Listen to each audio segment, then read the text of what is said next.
Sir, कल राहुल गांधी अपने कार्यक्रम में जो फॉरेन पॉलिसी के ऊपर जो उन्होंने किया और बोला, उसके बाद जो कांग्रेस के नेता संदीप दीक्षित हैं दिल्ली के, उन्होंने जो कहा, कैसे देखते हैं उनके इस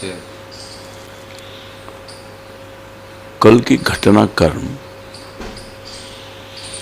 जिस तरह से राहुल जी और संदीप जी ने खुलेआम मंच पर किया, अत्यंत दुर्भाग्यपूर्ण है,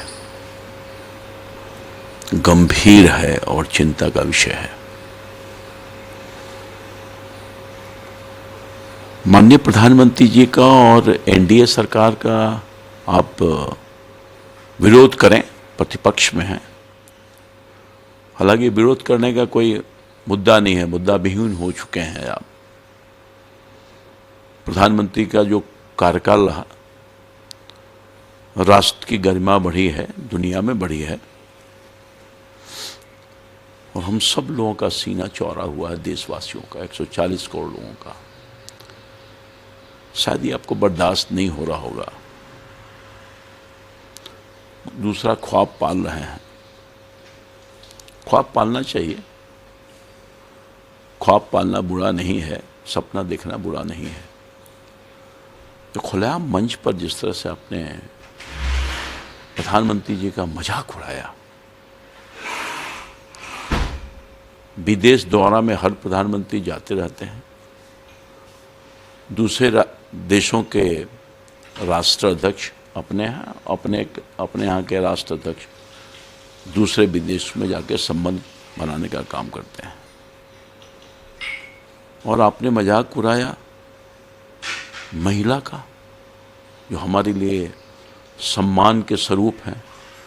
माँ का दर्जा हमारे यहाँ बहुत बड़ा दर्जा है, महिला के दर्जा, बहन का दर्जा बहुत बड़ा है। और जिस तरह से आपने नाटक किया, आप और माननीय शीला दीक्षित जी के पुत्र संदीप दीक्षित ने, वो इटली के माननीय प्रधानमंत्री का जिस तरह से आपने मजाक उड़ाया, शर्मसार हो गया पूरा दुनिया में। आपका सर हम लोग का नीचे गिरा है। इतने हल्के प्रतिपक्ष के नेता होते हैं, ये पहली बार दुनिया ने देखी है। जग हसाई हो गई, आपके ऊपर थू थू हो रहा है, और इसीलिए तो आप सीरियस लीडर के रूप में नहीं माने जा रहे हैं। पार्लियामेंट के अंदर जो आपने दृश्य किया, पार्लियामेंट में बहस तो नहीं किया, लास्ट आवर में आपने तैयार हुआ, जब हमारी सरकार सब बातों के लिए तैयार हुई तो आप भाग गए।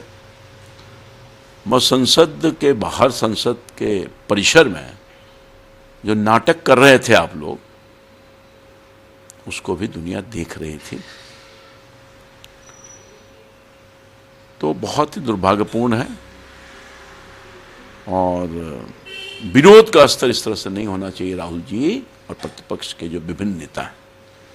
सर, तेजस्वी यादव 19 अगस्त को निकाल रहे हैं, जो छात्रों के विरोध प्रदर्शन के दौरान सिवान में एक पुलिसकर्मी के द्वारा AK-47 चलाया गया था, उसके खिलाफ में। तेजस्वी यादव जी लीडर अपोजिशन है, लीडर अपोजिशन का पद बहुत गंभीर व्यक्ति को दिया जाता है।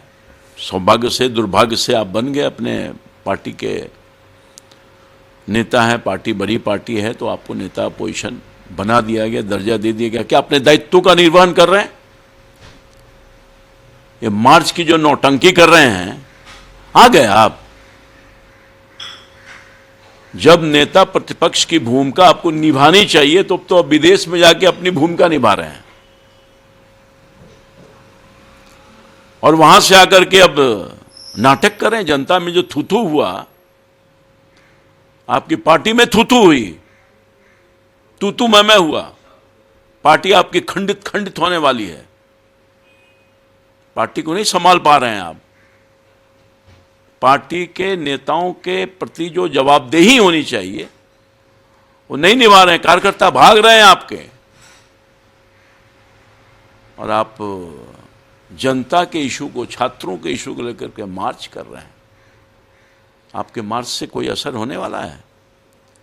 छात्रों की समस्या को हमारी सरकार, चाहे राज्य की सरकार हो, केंद्र की सरकार हो, अत्यंत गंभीरता से ली है।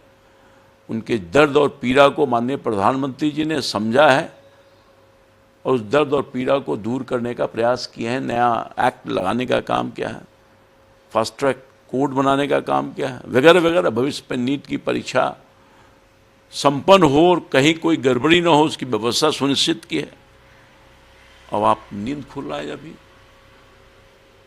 इसलिए इनके मार्च से कोई असर होने वाला नहीं है, कोई नोटिस भी नहीं ले रहा है बिहार की जनता। सर, एक और सवाल है कि कल आप सहकारिता केंद्रीय मंत्री अमित शाह से आपने मुलाकात की, किन विषयों को लेकर के आपकी बातचीत हुई, क्या बातचीत हुई?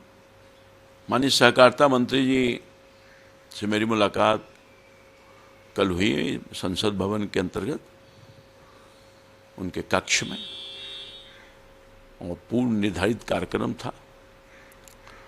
विगत दिनों में कुछ महीनों से मैं सहकारिता विभाग का दायित्व का निर्वहन कर रहा हूं। माननीय सम्राट जी ने, मुख्यमंत्री जी ने दिया है, जो विगत दिनों में सहकारिता को समृद्ध करने के लिए, सहकारिता समृद्ध करने के लिए, बिहार को आगे बढ़ाने के लिए कुछ जो कदम उठाए हैं उसकी जानकारी बिंदुवार मैंने चर्चा की।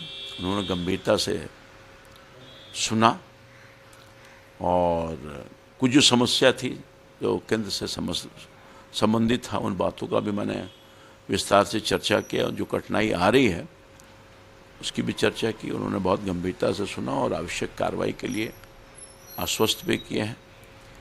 सहकारिता में हम वहाँ पर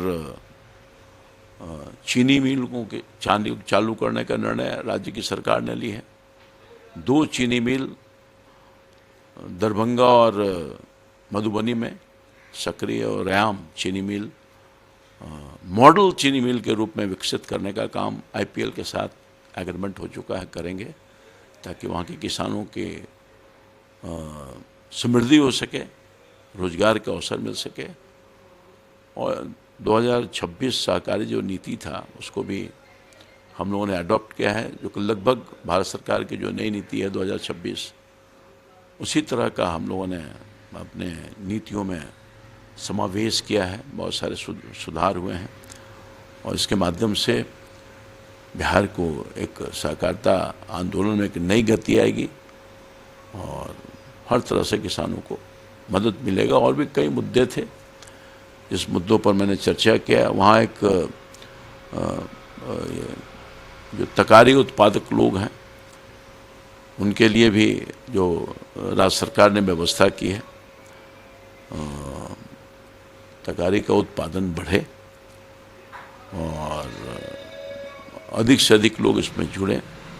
एक और हमने निर्णय लिया है, ये सुधा डेयरी के बूथ देखे होंगे बिहार में और उसी के तर्ज पर देश के कई भागों में, उसके माध्यम से दूध की बिक्री होती है। उसी तरह से दूध के बूथ के समान वेस्टफेड हमारी संस्था है जो खासतौर पर तकारी उत्पादकों का ख्याल रखती है सहकारिता के माध्यम से। उसी तरह का बूथ, सब्जी का बूथ भी बनाएंगे जगह जगह पर और सब्जी विक्रेताओं को बाजार भी देंगे और इंफ्रास्ट्रक्चर बना करके, यानी बूथ बना करके उनको देने का काम करेंगे। उसके लिए राशि का आवंटन भी कर रहे हैं। वो काम और अच्छे ढंग से करें, हम उनको क्रियाशील करने के लिए, उनके बिजनेस व्यापार को, उसके लिए भी धनराशि देने का काम कर रहे हैं। इसी तरह कई महत्वपूर्ण निर्णय हुए हैं जिसकी जानकारी माननीय सहकारिता मंत्री को दी है। आपके राज्य की खबरें, आपके शहर की खबरें सबसे पहले जानने के लिए देखते रहें अमर उजाला। चैनल को सब्सक्राइब जरूर कर लें और पाएं हर अपडेट।